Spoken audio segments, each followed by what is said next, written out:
Living below your means. What does that mean? It means that your income is greater than your expenses. And in life, when you have that surplus of money, it relieves a level of anxiety. It builds your confidence because you operate less in fear. When you operate in fear and anxiety, you diminish your confidence and you lose your creativity and you get in this desperate mode, which we've all been, so there's no judgment. Now, to get to a point in life, living below your means is like losing weight. It's very tough. It's tough to get there and then it's tough to stay there. I've been on both sides of the coin, financially and physically. So from my experience, this is what I would tell you. One day at a time with everything, but you got to have a goal. Without a goal, you'll never reach for something better. And every goal is accomplished through consistency, meaning not a sprint, but a marathon. And you fall, you get back up with that goal in mind. That goal is a direction. Endurance is what's needed. Motivation fades, discipline stays. And so, the sales pitch is living below your means allows you more freedom and choice.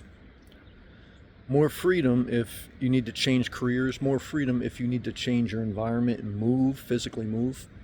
More freedom in your creative ventures. But to get to that freedom requires a level of sacrifice. Meaning that for a season of your life, you may have to take a job you hate. You may have to work 2-3 jobs. I've done those things. And then, again, as you get older, when you're younger, give yourself room to experiment, which I did. I had nice cars, I had nice things, but I paid the price. And so you got to do the same thing, right? As you get older, maybe instead of renewing your lease, pay off a car and keep it for 10 years. Okay, maybe instead of getting the biggest house you can afford based on your mortgage approval, don't. Maybe buy the house, but don't buy the car. Don't have 2 houses, don't have 2 cars.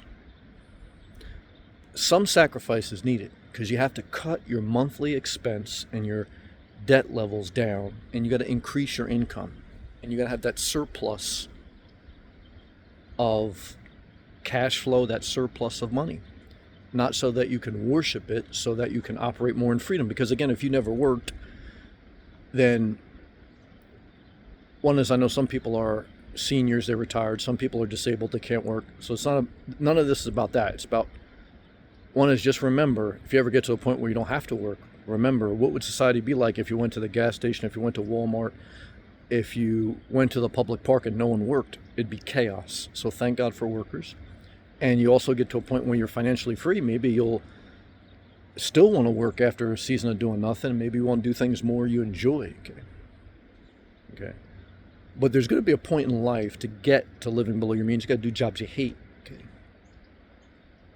But remember, when you get to that point where if you should renew your lease, when you get to that point, should you buy a new car? When you get to that point, should you spend certain money? You got to be consistent and disciplined to stay below your means, like losing weight. It's not easy. It's a goal. Okay. But it's freedom. It relieves anxiety. It gives you a little bit more joy when you go for an evening walk. When you go for an evening walk and you got another paycheck coming in, but it's not outgoing to another high car payment. It's not outgoing to 2 mortgages. It's not outgoing to unnecessary debt. Okay, if you look at your life, there's a lot of unnecessary. If you're young, enjoy being young. I got to enjoy my 20s, so do you. But if you're older, okay, you got to get together. I mean, it's that simple. Okay, and in a loving way, not in a hurtful way, push forward, okay? And stay below your means. Why? So you can enjoy more life, and you don't have to do things you hate. You do things you don't want to do to get where you want to get. When you get where you want to get, you stay humble, because any of us can be humbled at any time. We'll be reminded that throughout the journey. But you also learn to peacefully and within dignity enjoy your life, okay, at a higher level. Okay. And yeah, with an old ass car, okay, but with a big ass bank account in a humble way. See you next video.